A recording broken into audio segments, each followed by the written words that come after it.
સીધે સીધી મૂળ વાત ઉપર આવી જઈએ તો અત્યારે સૌથી વધુ પૂછાઈ રહેલો સવાલ છે કે સોના ચાંદીની જે તેજી ચાલુ થઈ છે છેલ્લા 3 દિવસથી તે કેટલી વાસ્તવિક અને કેટલી આભાસી, એની પાછળના શું છે કારણો, આગળ શું થઈ શકે સોના અને ચાંદીના ભાવમાં, ખૂબ જ શોર્ટ વિડીયોમાં માહિતી આપવાની છે. પહેલા જ વિડીયો લાઈક કરી ચેનલ સબસ્ક્રાઇબ કરવાનું, ફેસબુકના મિત્રો પેજ ફોલો કરવાનું ભૂલશો નહીં. છેલ્લા 3 દિવસથી આપણે જોયું કે સોનાના ભાવમાં લગભગ $300 જેટલી તેજી આંતરરાષ્ટ્રીય સ્તરે જોવા મળી ગઈ છે. ચાંદીના ભાવમાં $4 થી $5 જેટલી તેજી જોવા મળી ગઈ છે. ભારતીય બજારમાં વાત કરીએ તો સોનાના ભાવમાં 3 દિવસની અંદર પ્રતિ 10 ગ્રામે $4,000 જેટલો મોટો ઉછાળો જોવા મળ્યો છે. ચાંદીના ભાવમાં પ્રતિ કિલોએ $10,000 જેટલો ઉછાળો જોવા મળી ગયો છે. આની પાછળના જે મુખ્ય કારણો છે, કારણો ઘણા છે, પરંતુ જે સૌથી મોટું કારણ છે જે અત્યારે અસર કરી રહ્યું છે તે છે ઈરાન અમેરિકા યુદ્ધ. ઈરાન અમેરિકા યુદ્ધમાં હાલ શાંતિના સમાચાર આવી રહ્યા છે, નિવેદન એવા આવી રહ્યા છે ટ્રમ્પના કે અમે ઈરાન સાથે વાતચીત કરી રહ્યા છીએ અને વાતચીત સફળ થઈ રહી છે, આગળ પણ સફળ થશે અને યુદ્ધ સંપૂર્ણ પૂરું થઈ જશે વગેરે વગેરે. પરંતુ ઇતિહાસ, નજીકના ઇતિહાસ ઉપર નજર નાખીએ તો આવું ઘણી વાર થઈ ચૂક્યું છે. શાંતિ પણ થઈ ચૂકી છે, સમાધાન થઈ ચૂક્યા છે, યુદ્ધ વિરામ થઈ ચૂક્યા છે અને ફરીથી યુદ્ધ ચાલુ થઈ જાય છે.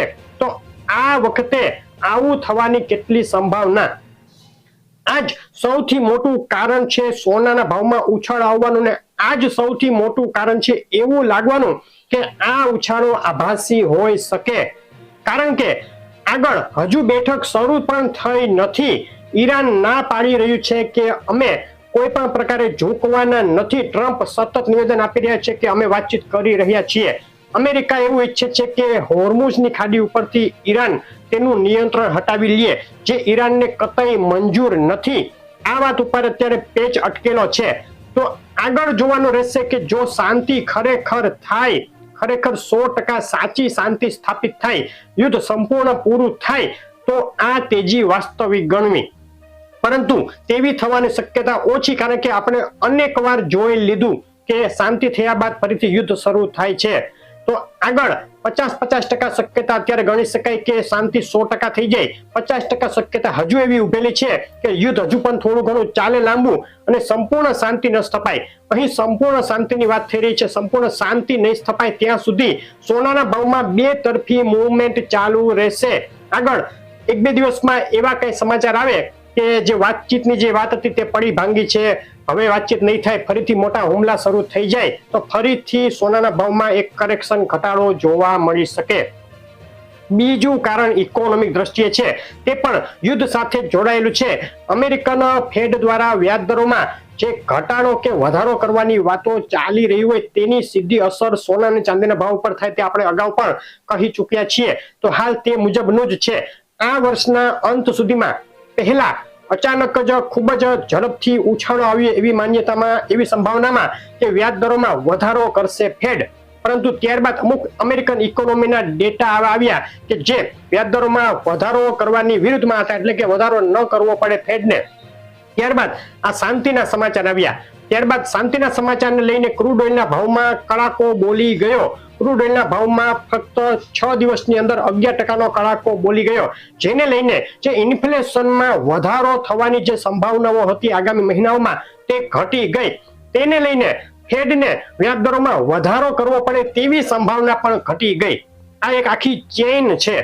અત્યારે વ્યાજ દરોમાં સપ્ટેમ્બર મહિનામાં વધારો થાય તેવી સંભાવના 54% છે, ફક્ત 54%. અગાઉ તે 84% સુધી બોલાઈ ગઈ હતી, ત્યાંથી ઘટીને 54% આવી ગઈ.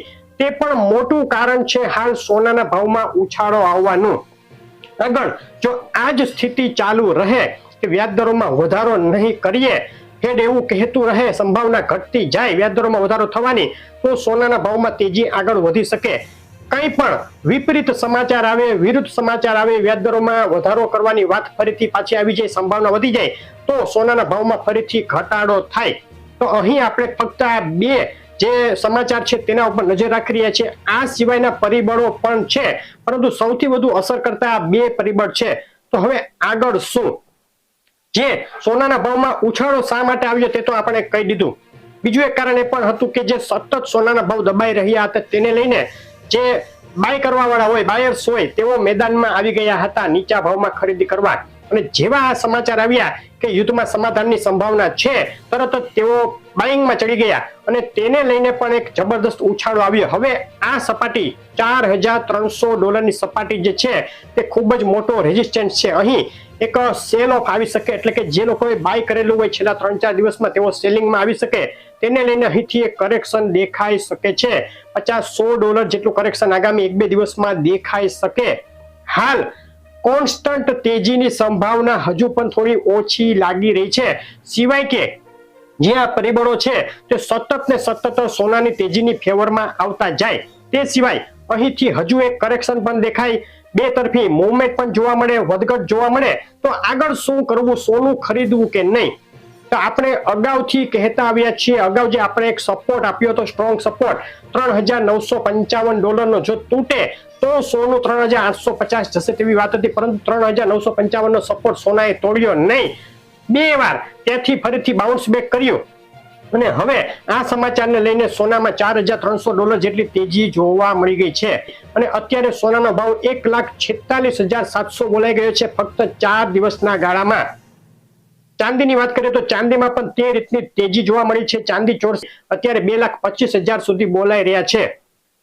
આગળ આ સમાચારો આધારિત વધઘટ ચાલુ રહેશે. આપણે જ્યારે ભાવ ઘટ્યા હતા ત્યારે સતત એવી સલાહ આપી હતી કે લાંબા ગાળા માટે જેમને પણ ખરીદી કરવી હોય તેઓ SIP એટલે કે કટકે ખરીદી ચાલુ કરી દે, બોટમ કોઈના હાથમાં આવતું નથી. આ આપણા શબ્દો હતા, તેના ઉપર આપણે હજુ પણ કાયમ છીએ. હજુ પણ દરેક ઘટાડે ધીમે ધીમે SIP દ્વારા ખરીદી કરતું જવાય તેવી આપણી અહીં સલાહ છે. આપણે અહીં કોઈ ઓફિશિયલ સલાહ આપતા નથી. કોઈ પણ ખરીદી કરતા પહેલા કે કોઈ પણ વ્યવહારિક નિર્ણયો કરતા પહેલા તમારા ફાઇનાન્શિયલ એડવાઇઝરની સલાહ અચૂક લેવી. આગળ આ રીતની અપડેટો રેગ્યુલર આવતી રહેશે, તો જોવાનું ચૂકશો નહીં. ડેઈલી ભાવ જાણવા માટે કોમેન્ટમાં ગોલ્ડ લખજો. આપણા પેજ અને આપણી ચેનલ સાથે જોડાઈ રહેજો. માહિતી સાચી લાગે તો મિત્રોને શેર કરવાનું ભૂલશો નહીં. આભાર.